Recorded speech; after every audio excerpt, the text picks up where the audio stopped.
Bismillahirrahmanirrahim. Alhamdulillahi rabbil alamin. Lahul hamdu wa lahul fadlu wa lahus sana'ul hasan. Ashhadu an la ilaha illallah wahdahu la syarika lahu. Wa ashhadu anna sayyidana Muhammadan abduhu wa rasuluh. Allahumma shalli ala sayyidina Muhammadin al-fatih lima ughliq wal khatim lima sabaq nasir al-haqq bil haqq wal hadi ila siratikal mustaqim wa ala alihi wa sahbihi haqqa qadrihi wa qadarihi al-azim. Amma ba'du. Para alim, para asatidz, para tuan guru yang saya muliakan dan saya hormati, tuan-tuan dan puan-puan, para jamaah kaum muslimin dan muslimat yang hadir pada malam ini. Pertama, menunaikan ibadah sholat maghrib berjamaah, lalu pembacaan Maulidur Rasul sallallahu alaihi wasallam, kemudian dilanjutkan dengan tausiah. Saudara-saudara yang dimuliakan Allah, mengapa kita ini merayakan Maulidur Rasul? Allah Subhanahu wa ta'ala berfirman di dalam Al-Quran, wa dzakirhum bi ayyamillah. Sampaikan peringatan pada mereka tentang hari-hari Allah. Jadi dalam ayat ini ada perintah agar menyampaikan peringatan kepada orang-orang tentang hari-hari Allah. Apa hari-hari Allah itu? Kata para ulama salaf, bi ayyamin an'amallahu alaihi fiha. Hari-hari di mana Allah memberikan kenikmatan pada mereka pada hari itu. Jadi hari-hari di mana ada kenikmatan yang diberikan oleh Allah, kita ingat, kita peringatkan, adakan peringatan. Mengapa? Agar kita bersyukur kepada Allah Subhanahu wa ta'ala. Ini sebenarnya tujuan Maulidur Rasul sallallahu alaihi wasallam. Coba kita ini tak ada Rasulullah, tidak ada Rasulullah yang maulidnya kita peringatkan pada malam ini. Kira-kira kita bangsa Melayu apa berpakaian macam ini? Kan enggak kan? Bangsa kita di Nusantara ini dulu pakaiannya minim sedikit. Sekarang masih ada saudara-saudara kita yang satu rumpun pakaiannya sedikit. Karena ada baginda Rasulullah SAW, kita ini bisa tertutup, bisa tambah handsome, tambah bagus. Ini Maulidur Rasul SAW. Jadi peringatan. Dan sebenarnya hari-hari besar Islam, hari-hari di mana Allah memberikan kenikmatan pada baginda Rasulullah SAW, yang juga merupakan kenikmatan kita, itu banyak. Bukan hanya hari kelahirannya. Karena dalam kehidupan baginda ini banyak peristiwa-peristiwa besar. Cuma biasanya yang kita rayakan ada 3. Kelahirannya kita peringatkan, adakan Maulidur Rasul. Nanti bulan Rajab, perjalanan panjang dan penting, kita rayakan Isra Mi'raj.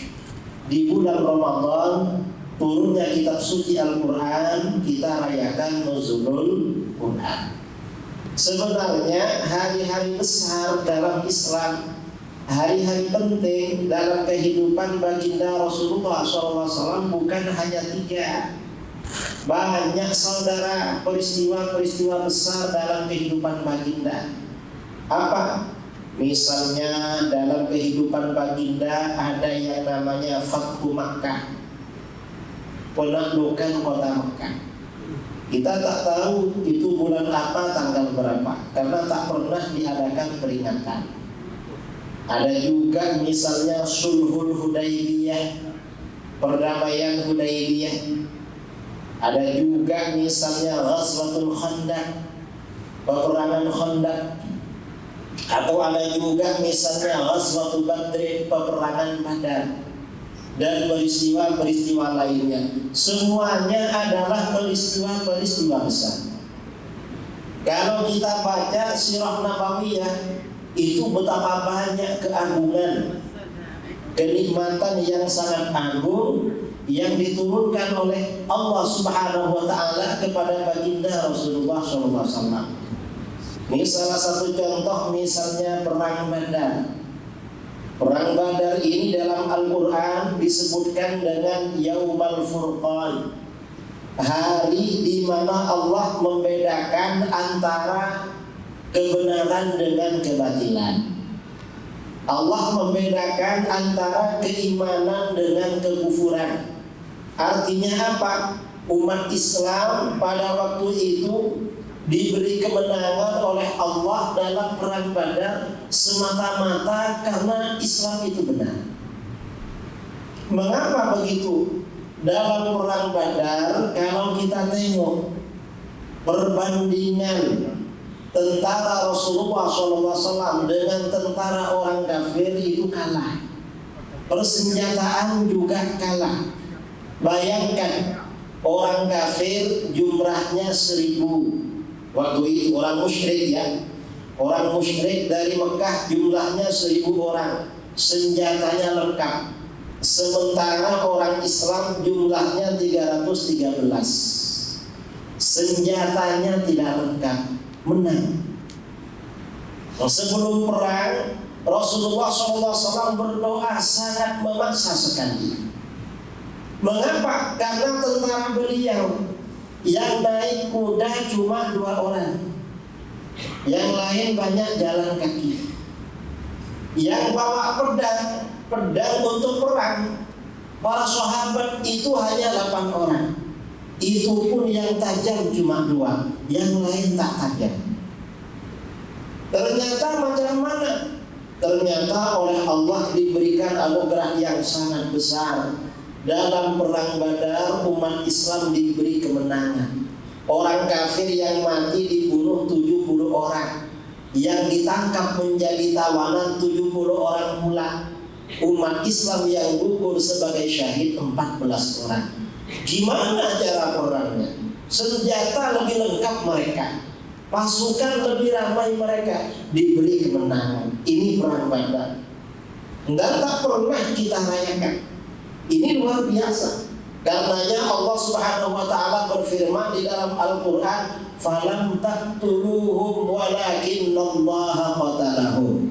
Hai orang-orang beriman, bukan kamu yang membunuh orang-orang kafir pada waktu perang Badar, tapi Allah yang membunuh mereka. Mengapa di dalam Al-Quran dikatakan seperti itu? Karena kata para sahabat yang ikut perang Badar, dia pegang pedang, mau membunuh orang kafir, pedang belum sampai ke lehernya, dia patah duluan dan jatuh. Siapa yang membunuh ini? Al-Quran mengatakan, "Falam taqtuluhum walakinnallaha qatalahum." Ini perang Badar, saudara. Nah, artinya apa? Umat Islam itu kalau mau berjuang, yang memberikan kemenangan dan pertolongan adalah Allah.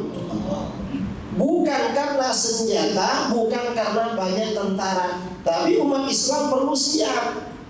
Karena kalau tak siap bisa takut mau perang itu. Ini dalam perang Badar. Kemudian perang Badar ini tahun kedua Hijriah. Kira-kira selepas itu 5 tahun atau 6 tahun kemudian, baginda Rasulullah SAW setelah penaklukan, setelah Sulhul Hudaybiyah, perdamaian Hudaybiyah atau penaklukan kota Mekah. Setelah Sulhul Hudaybiyah, Rasulullah SAW mengirim beberapa sahabat untuk menghantarkan surat ajakan masuk Islam dari baginda Rasulullah SAW kepada raja-raja Arab, raja-raja sekitar Arab, termasuk Raja Parsi dan Raja Mesir, juga Raja Rom, Raja Romawi.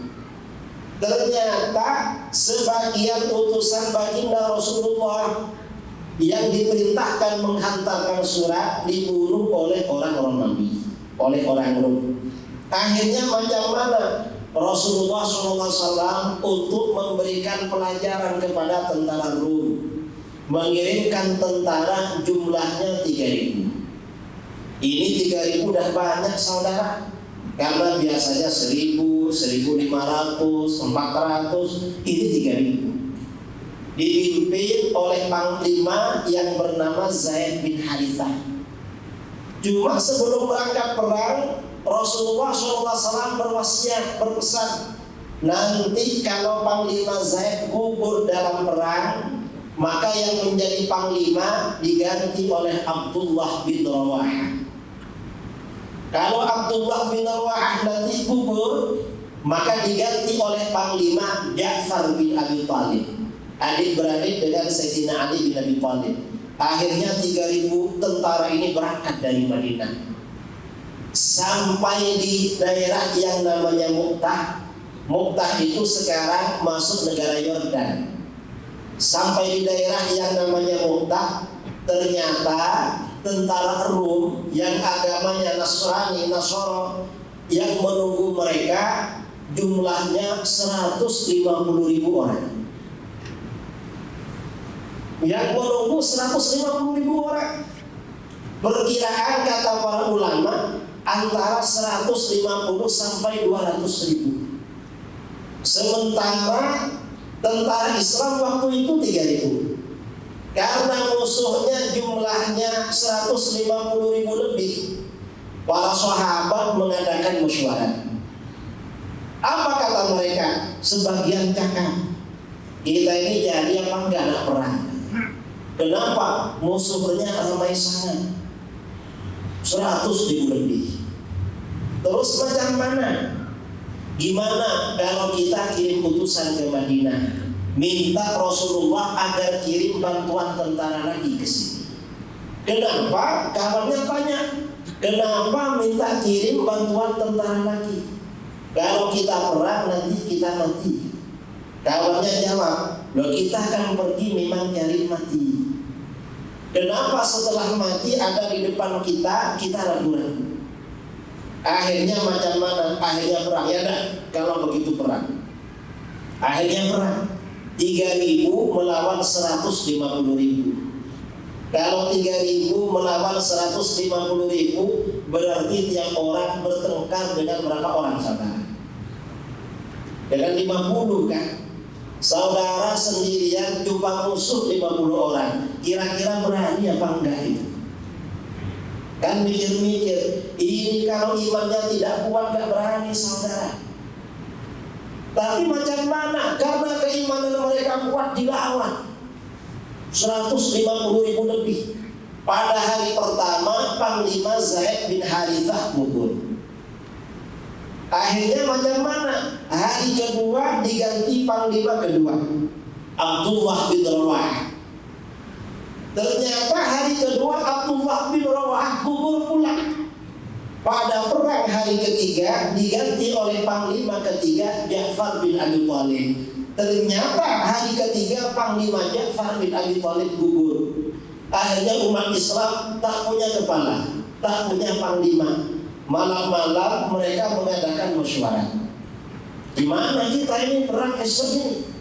Kita tak punya pemimpin dan kita ini wajib punya pemimpin. Akhirnya macam mana?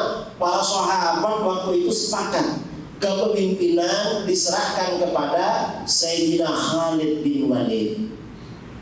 Akhirnya macam mana? Khalid bin Walid yang baru masuk Islam diminta menjadi panglima. Panglimanya mu'allaf saudara. Mengapa mu'allaf jadi panglima? Karena dia ahli perang memang. Ahli perang. Setelah Khalid bin Walid diminta menjadi pemimpin, apa kata Khalid bin Walid? Oh gak apa-apa, saya siap. Tapi harus ikut apa kata saya. Siap. Kalau begitu kita besok balik ke Madinah. Loh, kok balik katanya? Kata Khalid bin Walid, kita tak mampu. Kita ini kemarin 3.000, sekarang dah tinggal berapa? Kalaupun kita melawan tak mampu, kita balik. Tapi walaupun kita balik, kita ini tak akan menundukkan kepala. Kita angkat kepala, mereka tak berani kejar kita. Macam mana? Akhirnya oleh Sayyidina Khalid bin Walid, tentaranya diatur lagi. Yang biasanya ada di sebelah kanan pindah ke sebelah kiri. Biasanya di sebelah kiri pindah ke kanan. Biasanya di baris depan pindah ke belakang. Yang di belakang pindah ke depan. Malam-malam Khalid bin Walid perintahkan yang ada di baris belakang mundur yang jauh. Esok pagi setelah dua tentara berhadap-hadapan, yang belakang suruh muncul, suruh datang muncul, tapi pelan-pelan, karena yang depan akan mundur ke belakang dan balik ke Madinah. Esok paginya, karena dulu kalaupun perang, kalau malam sama-sama rehat, esoknya siang perang lagi. Esok paginya ketika tentara ini berhadap-hadapan, tentara Rom bingung, terkejut mereka. Mengapa? Mereka bertanya-tanya, mana orang yang kemarin? Kok dah ganti orang? Kok dah tukar lagi orangnya? Padahal bukan tukar orang, tapi tempatnya dipindah-pindah oleh Sayyidina Khalid. Dikira tukar orang, yang kemarin mana kok dah tukar orang? Orang Rom waktu itu gak berani maju. Karena orang Rom tak berani maju, Sayyidina Khalid ngajak pasukannya mundur ke belakang. Ayo mundur balik. Begitu mundur balik, di belakang muncul pasukan. Mereka tambah terkejut lagi.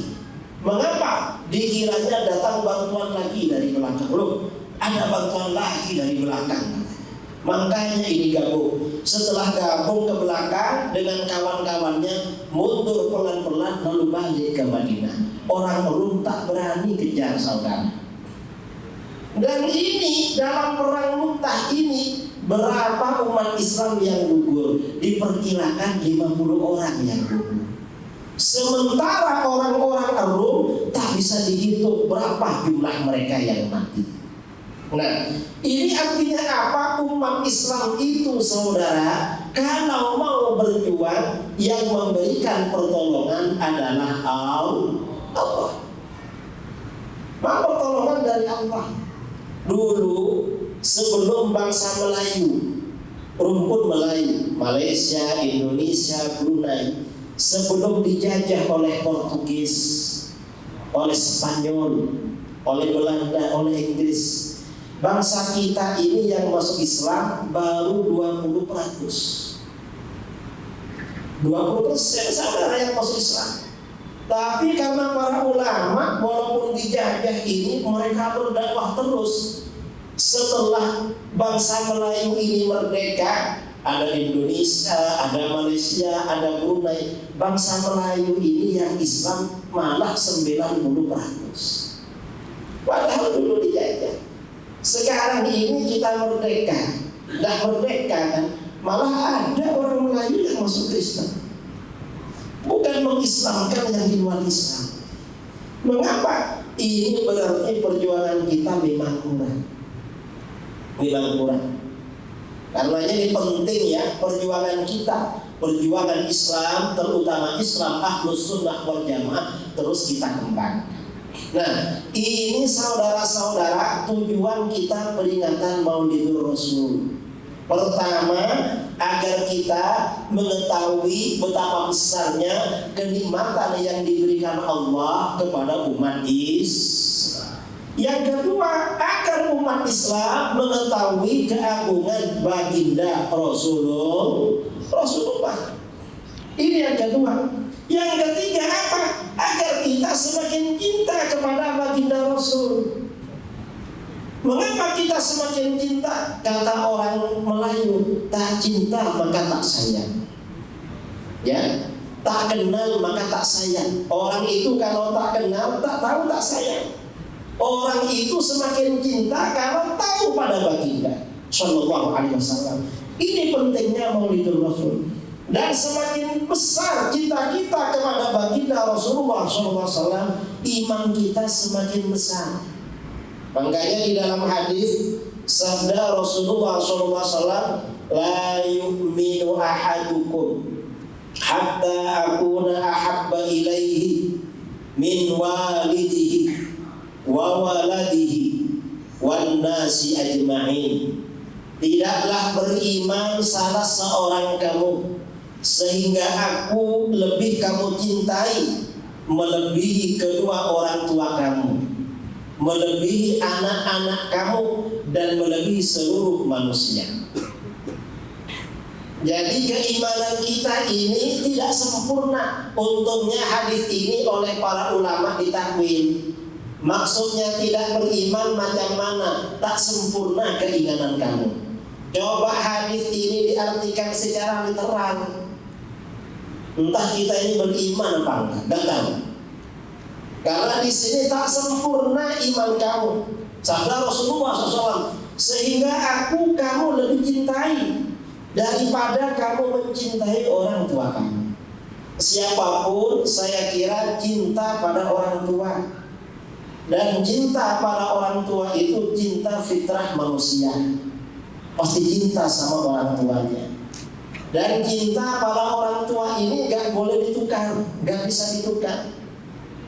Dari cintanya seorang anak pada orang tua, seorang anak ini kalau ada permasalahan lalu curhat, menyampaikan pada orang tua, walaupun orang tuanya tak boleh memberikan solusi, tak boleh memberikan jalan keluar, anak merasa senang, pokoknya didengar. Mengapa? Karena dari cintanya. Cinta kepada Rasul harus melebihi daripada cinta kepada orang tua. Yang kedua yang disebutkan di sini cinta kepada anak. Mengapa cinta kepada anak? Cinta kepada anak ini cinta tanpa seleksi.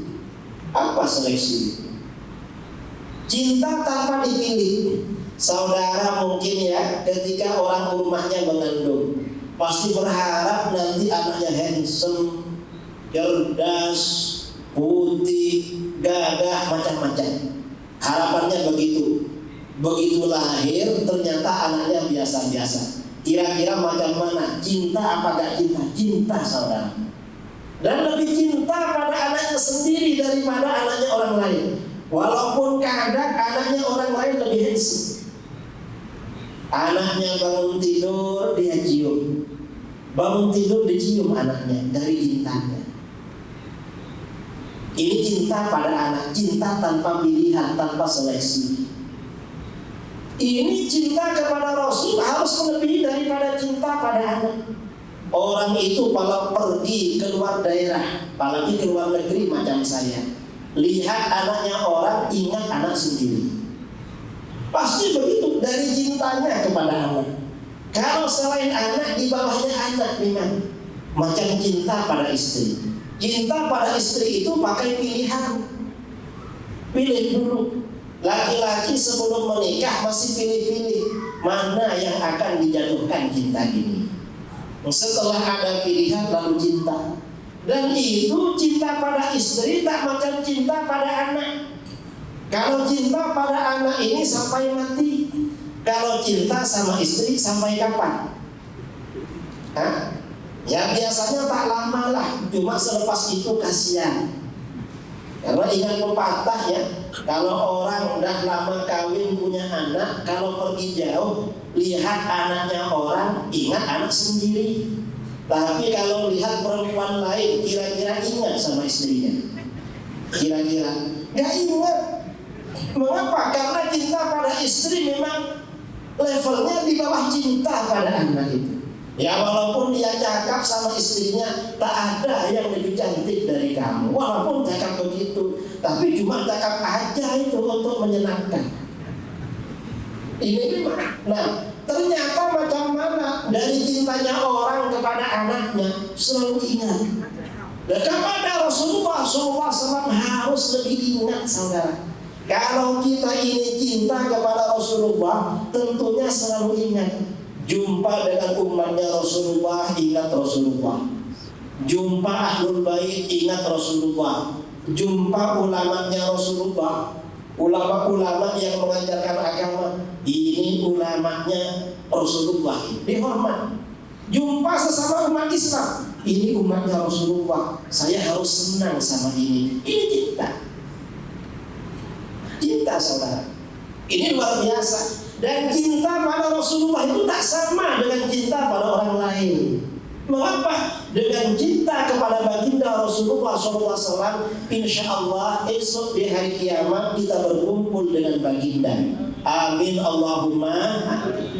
Dalam hadis riwayat Imam Bukhari dari Sayyidina Anas bin Malik radhiyallahu anhu, ada seorang A'rabi. Orang A'rabi ini orang-orang Arab pedalaman, bukan orang Arab kota. Yang macam ini kan orang Sarawak kota. Kalau pedalaman yang mungkin orang Melayu yang ada di hutan-hutan di pinggir sungai itu ya. Yang kalau ke sana tak ada kereta, naik apa itu ada biasanya di Sambas. Nah di sini ada yang belum dilalui kereta, ada. Itu orang pedalaman. Ada orang A'rabi datang menghadap baginda Rasulullah SAW. Ya Rasulullah, mata sa'ah. Orang A'rabi ini bertanya pada baginda, hai Rasulullah, kapan hari kiamat? Hari kiamat itu kapan terjadi Rasulullah? Katanya ada hari kiamat.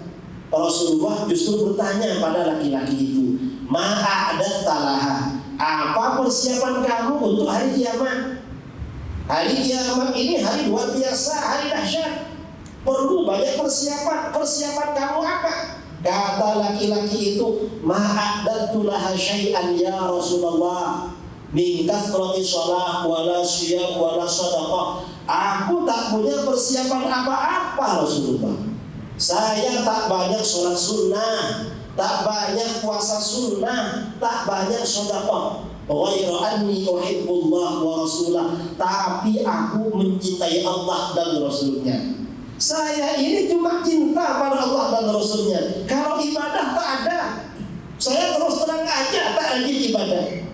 Apa jawaban Rasulullah? Rasulullah SAW menjawab, anta ma'aman ahbabta. Kalau begitu, kamu besok di akhirat bersama orang yang kamu cintai. Kata Sayyidina Anas bin Malik mendengar jawaban itu, para sahabat senangnya luar biasa saudara. Ini para sahabat itu merasa tak banyak amal soleh. Nah, kalau macam ini ada harapan besok berjumpa Rasulullah SAW karena amal tak banyak. Ini para sahabat. Kalau para sahabat merasa tak banyak amal, apalagi ya kita memang tak banyak betulan kita ini. Kita ini kalau bilang tak banyak amal bukan tawadhu saudara. Memang betul memang. Kalau para sahabat, orang-orang soleh bilang tak banyak amal, itu tawadhu namanya, rendah hati. Kalau macam kita bilang tak banyak, ya macam memang betul, bukan tawadhu. Nah, ini artinya apa? Cinta kepada Rasulullah SAW itu sangat penting.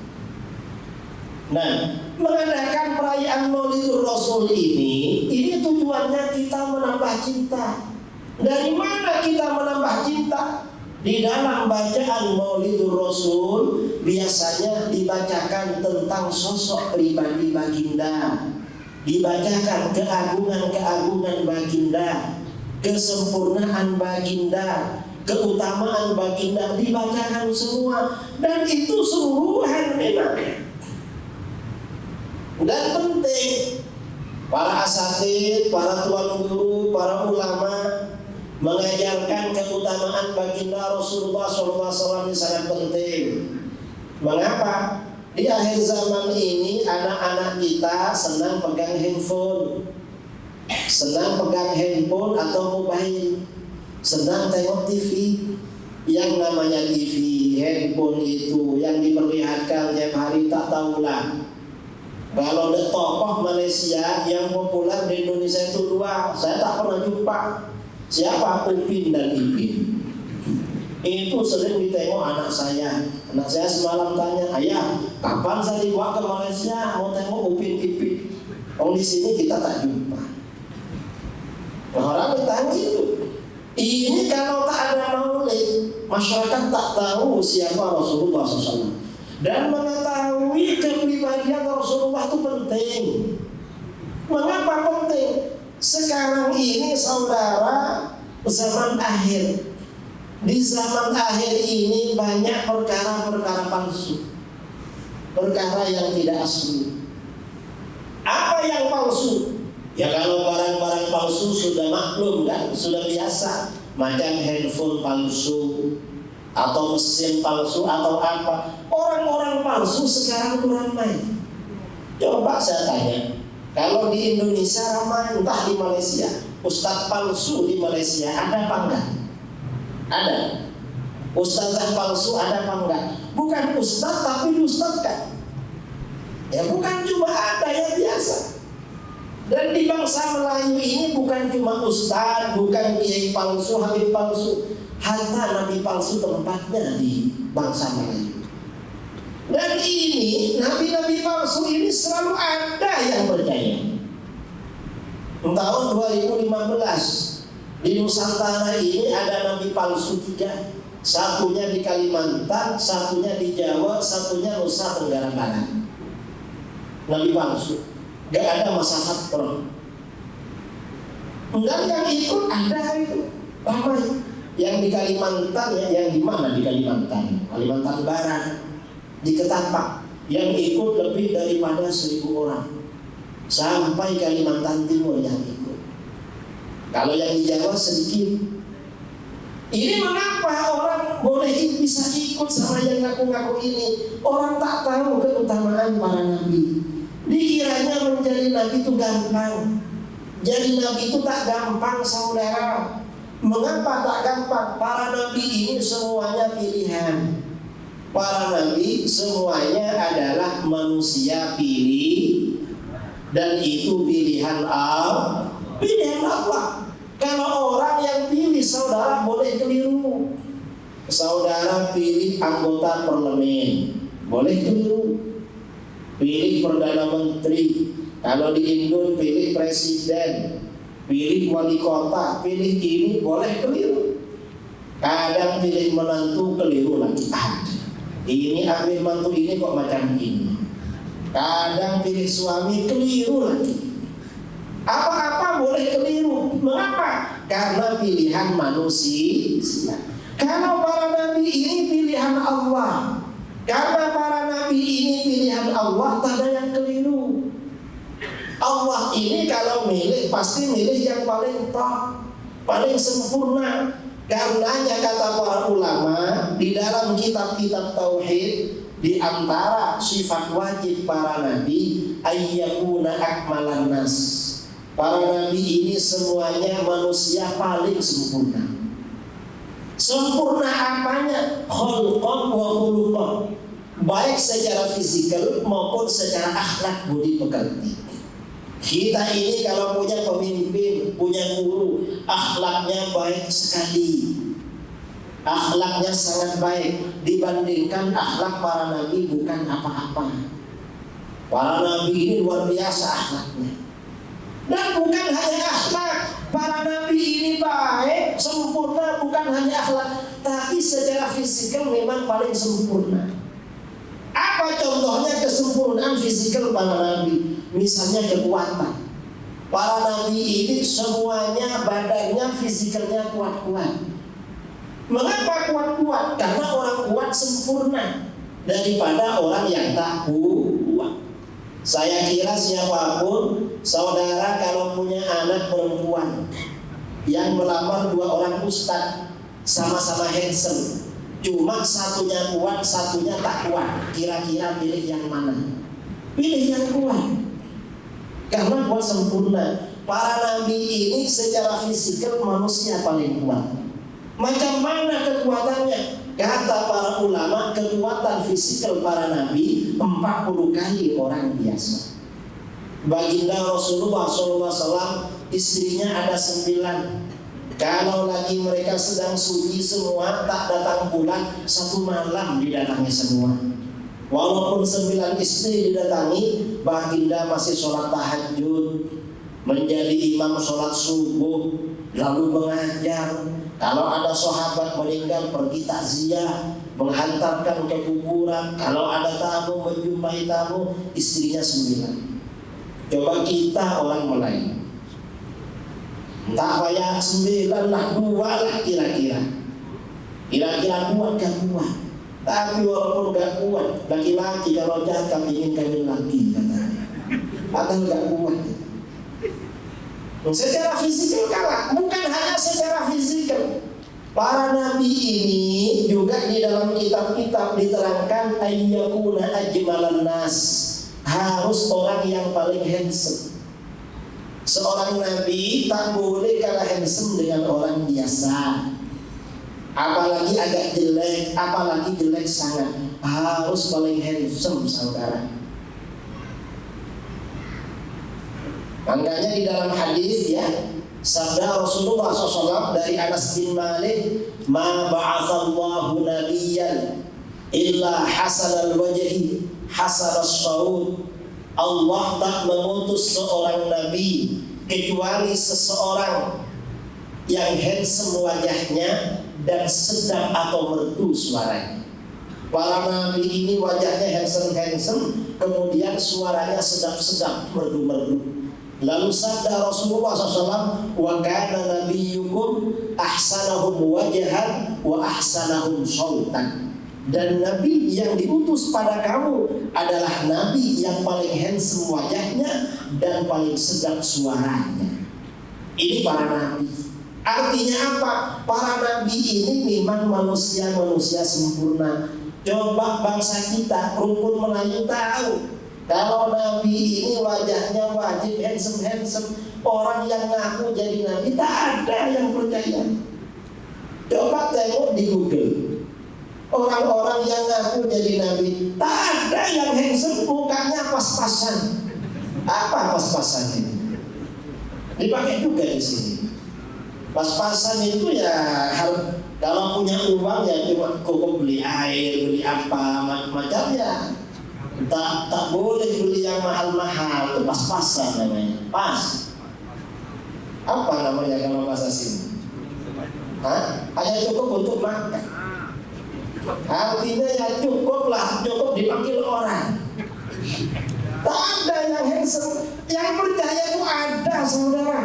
Entah handsome percaya. Mereka tak ngerti kalau para nabi itu manusia pilihan. Kalau jelek-jelek itu siapa yang mau milih? Memangnya Tuhan gak punya lagi untuk diutus. Ini para nabi. Kemudian di dalam kitab-kitab akidah itu bagi para nabi ada sifat jaiz. Apa sifat jaiz? Sifat yang harus bagi para nabi. Sifat harus bagi para nabi ini dikatakan al-a'radul basyariyah allati la tuaddi ila naqsin fi maratibihim al-aliyah. Bagi para nabi itu boleh atau harus terjadi sifat-sifat kemanusiaan yang tak menurunkan mereka dari derajat yang luhur. Artinya apa? Perkara-perkara yang terjadi pada manusia biasa terjadi pula bagi para nabi selama tak menurunkan derajat. Macam mana manusia ini dalam satu masa kadang sakit, para nabi juga sakit. Tapi kalau sakit yang menurunkan derajat tak terjadi. Macam apa? Macam gila atau stres atau apa lagi? Atau misalnya kena apa ya? Kena juzam, apa kalau juzam? Lepra. Ya pokoknya penyakit-penyakit yang berat yang orang tak suka itu tak terjadi bagi para nabi. Pilih-pilih. Atau misalnya apa yang terjadi pada manusia biasa? Manusia biasa ini kalau dah banyak bekerja, aktiviti, panas, biasanya berkeringat, betul. Kalau sudah berkeringat, walaupun sebelum berangkat kerja tadi mandi di bilik air, lalu kerja ke kebun, setelah berkeringat, kira-kira bajunya bau apa? Bau keringat kan? Gak enak. Para nabi juga berkeringat, tapi walaupun berkeringat, keringatnya beza. Gimana? Keringat baginda Rasulullah SAW itu lebih harum dari parfum kasturi. At-Yahuti dalam hadis riwayat Imam Muslim Dari Anas bin Malik, keringatnya Rasulullah itu atyabut thib, parfum yang paling wangi. Itu keringatnya. Kalau keringat kita ya tak perlu ditanya macam apa harumnya. Kadang-kadang parfumnya kalah, minyak wangi kalah dengan keringat kita. Mana minyak wangi sudah tak ada karena berkeringat. Rasulullah SAW ya itu keringat. Karena memang Rasulullah SAW di antara namanya, baginda ini punya nama At-Tayyib. At-Tayyib itu artinya seorang yang harum. Dan pribadi Rasulullah memang benar-benar harum. Rasulullah ini berkeringat, keringatnya harum sangat. Apabila Rasulullah SAW melewati suatu jalan, Rasulullah dah pergi, orang-orang tahu Rasulullah tadi lewat sini ya. Kenapa terasa harum? Kalau ada orang bersalaman dengan Rasulullah SAW, tangannya seharian harum.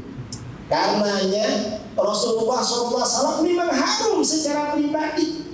Rasulullah ini meludah, ludahnya tak pernah jatuh ke tanah. Mengapa? Setiap akan meludah, para sahabat rebutan yang minta. Diludahkan ke tangan mereka. Begitu diludahkan, ludah itu oleh para sahabat diusapkan pada wajah dan badannya. Mengapa ludah Rasulullah itu harum, saudara? Rasulullah ini berkahak, kahaknya gak pernah jatuh ke tanah. Setiap Rasulullah berkahak, para sahabat rebutan minta kahaknya. Begitu kahak itu diludahkan ke tangan mereka, maka kahak itu oleh para sahabat diusapkan pada wajah dan badan. Kahak Rasulullah itu harum. Memang harum baginda itu. Ada sahabat ya, ada sahabat namanya Utsbah bin Farqad As-Salami.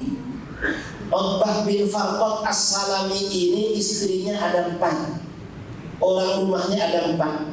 Salah satu orang rumahnya yang bernama Ummu Asim cerita, bagi tahu, kata dia, kata Ummu Asim, kami berempat kalau sudah waktunya tidur bersama suami, bersama Utsbah, kami biasanya pakai pewangi, pakai parfum yang full. Mengapa? Takut kalah harum dengan suami. Istri itu biasanya tergantung suami. Kalau suaminya suka harum-harum, istrinya biasanya suka harum-harum. Kalau suaminya tak suka harum-harum, apalagi suaminya jarang mandi, jarang apa, suaminya biasanya juga tak mandi, tak harum. Sama-sama biasanya. Nah, kata Ummu Asim, kami ini kalau waktunya tidur dengan obat pakai parfum yang full, takut kalah harum, dan masih kalah harum. Dan Utsbah ini kalau berkumpul dengan kawan-kawannya paling harum.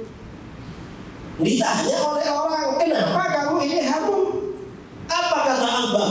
Akhadhani syarab ala ahdi Nabi sallallahu alaihi wasallam. Saya ini pernah terkena sakit alergi, pernah gatal-gatal alergi. Kata orang Indonesia, gatal-gatal biduran. Biduran itu artinya tiba-tiba gatal. Kalau dipegang-pegang, digaruk-garuk gini tanpa pindah. Dan obatnya biasanya minum air kelapa langsung hilang.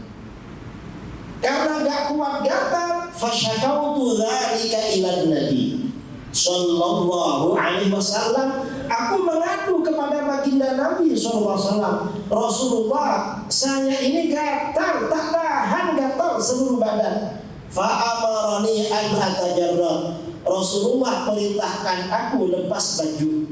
Fajalastu baina yadayhi. Aku duduk di hadapan baginda. Wajarradtu thiyabi an nafsi. Aku lepaskan baju-bajuku dari diriku kecuali yang nutup aurat. Selepas itu baginda Rasulullah SAW meludahi kedua tangannya. Setelah meludahi kedua tangannya, tangan itu digosokkan, diusapkan pada punggung dan perutku. Apa yang terjadi? Sejak itu bukan hanya kulitku itu sembuh dari gatal, bahkan sejak itu kulitku menjadi harum. Karena digosok dengan ludah baginda Rasulullah. Beda saudara, sama-sama ludah tapi Ya kalau dengan kita jangan digosok. Tidak ada mukjizatnya. Kita ini bukan at-tayyib. Makanya kata para ulama, Rasulullah itu kan banyak namanya. Di antara nama beliau At-Tayyib, Muhammad, Ahmad, banyak namanya, ada 200. Nama bagi Rasulullah memang sifat keagungan beliau.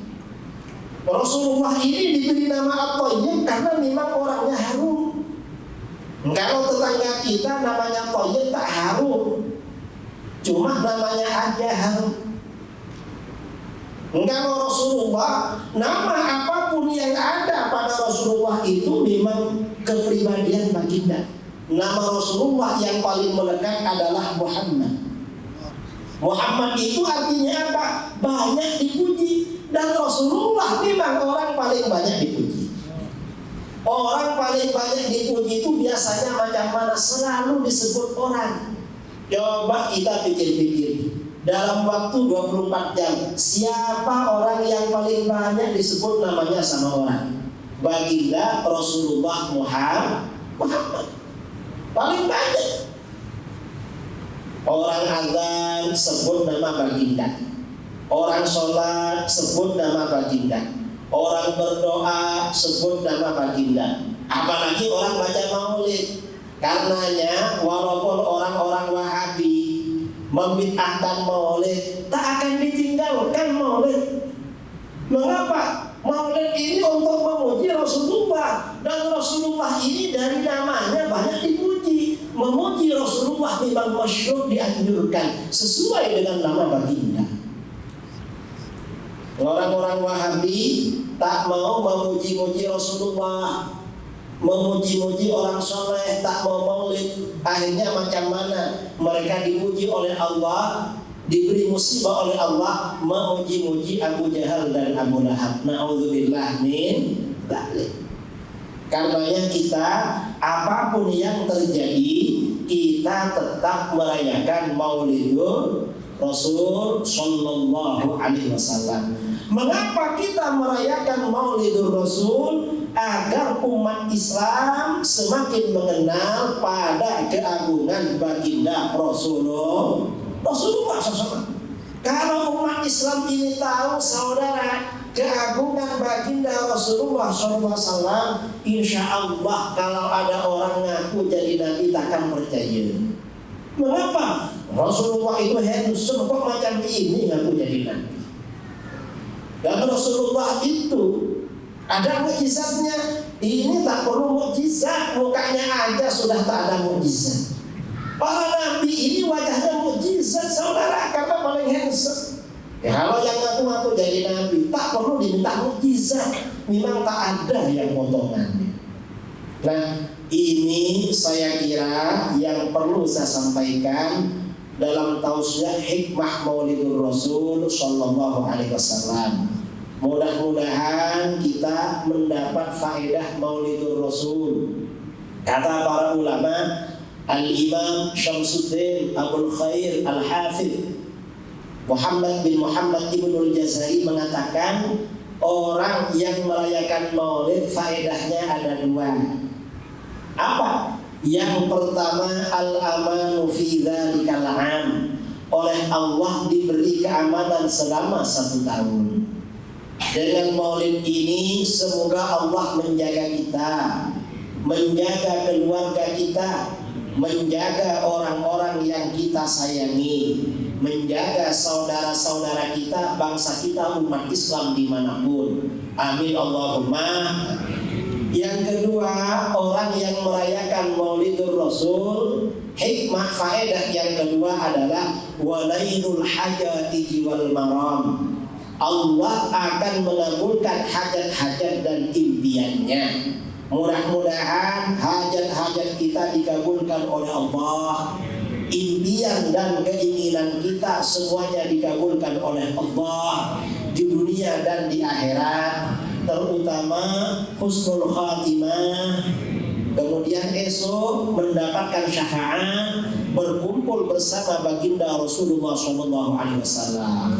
Saya kira ini yang perlu saya sampaikan. Kurang lebihnya mohon maaf. Assalamualaikum warahmatullahi wabarakatuh. Waalaikumsalam warahmatullahi ta'ala wabarakatuh. Jazakumullahu khairan katsira. Kita ucapkan kepada Tuan Kiai atas tausiah dan nasihat yang disampaikan. Biasanya siapa-siapa orang yang nangga YouTube Pak Kiai, yang nangga video-videonya dalam Facebook jarang kita nangga Pak Kiai macam malam itu. Biasanya Pak Kiai agak garang dalam mempertahankan Ahlussunnah wal Jamaah. Cumanya malam itu agak bersopan santun kerana ta'zimnya beliau pada baginda Nabi sallallahu alaihi wasallam. Majlis juga ingin mengalu-alukan kedatangan Habib Muhammad Alwi Al-Atas yang sangat kita rindui. Masya-Allah Habib juga berada di dalam majlis itu, masya-Allah. Jadi sebelum kita menunaikan salat fardu Isya, marilah sama-sama kita tangguh majlis kita pada malam ini dengan bacaan doa Maulid insyaallah. Amin. Bismillahirrahmanirrahim. Alhamdulillahi rabbil alamin. Allahumma shalli wa sallim ala sayyidina Muhammadin fil awwalin wa shalli wa sallim ala sayyidina Muhammadin fil akhirin wa shalli wa sallim ala sayyidina Muhammadin fil nabiyyin wa shalli wa sallim ala sayyidina Muhammadin fil mursalin wa shalli wa sallim ala sayyidina Muhammadin fil mala'il a'la ila yaumiddin wa shalli wa sallim ala sayyidina Muhammadin wa ala alihi wa sahbihi ajma'in. Wa laqad ashartu li na'ti man awsafuhu tuhil quluba tuhijul asjana wallahu qad athna alayhi fama yusawi alqawlu minna aw yakunu thalana lakin hubban fi sarair qad da'a li madihi safwati rabbina wa hadana wa idh imtazajna bil mawaddati hahuna narfa'u aydi faqrina wa rajana lil wahid al ahad al ali ilahina mutawassilina biman ilayhi da'ana واختره وحبيبه وصفيه زين الوجود به الإله حمانا يا ربنا يا ربنا يا ربنا بالمصطفى اقبلنا أجب دعوانا أنت لنا يا زخرنا في هذه الدنيا وفي أخرانا أصلح لنا الأحوال واغفر ذنبنا ولا تؤاخذ ربي إن أخطانا واسلك بنا في نهج طه المصطفى ثبت على قدم الحبيب خطانا أرنا بفضل منك طلعت أحمد في بهجة عين الرضا ترعانا واربط به في كل حال حبلنا وحبل من ود ومن والانا والمحسنين ومن أجاب نداءنا وذوي الحقوق وطالبا أوصانا والحاضرين وساعيا في جمعنا ها نحن بين يديك أنت ترانا ولقد رجوناك فحقق سؤلنا واسمع بفضلك يا سميع دعانا وانصر بنا سنة طه في بقاع الأرض وقمع كل من عادانا وانظر إلينا يا الله وانظر إلينا يا رحمن وانظر إلينا يا رحيم وانظر إلينا واسقنا كأس الهنا واشف وعاف عاجلا مرضانا واقض لنا الحاجات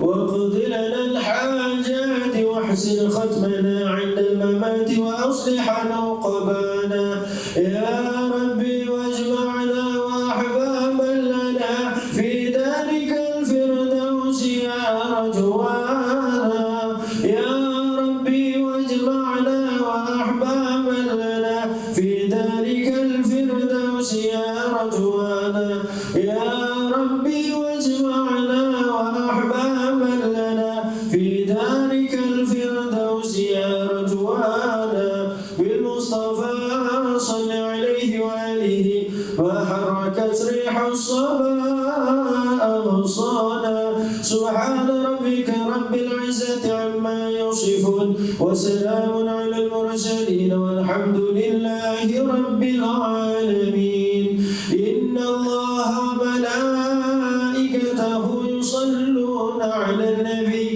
يا أيها الذين آمنوا صلوا عليه وسلموا تسليما الصلاة والسلام عليك يا سيد المرسلين الصلاة والسلام عليك يا خاتم النبيين الصلاة والسلام عليك يا من أرسلك الله رحمة للعالمين ورضي الله تعالى عن أصحاب رسول الله أجمعين آمين بسر الفاتحة.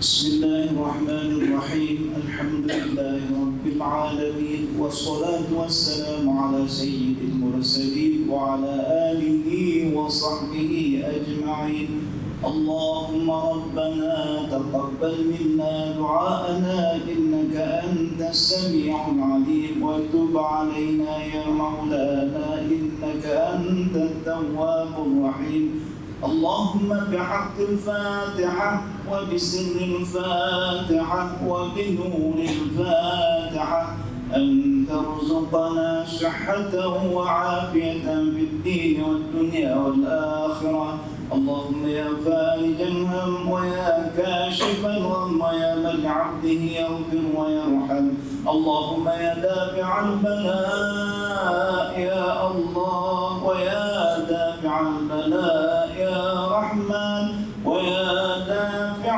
البلاء يا رحيم ادفع عنا الغلاء والبلاء والوباء والفحشاء والمنكر والسيوف المختلفة والمحن ما ظهر منها وما بطن من بلدنا هذا خاصة من بلدنا هذا خاصة ومن بلدان المسلمين عامة إنك على كل شيء قدير دعواهم فيها سبحانك اللهم وتحيتهم فيها سلام وآخر دعواهم أن الحمد لله رب العالمين تقبل الله منكم.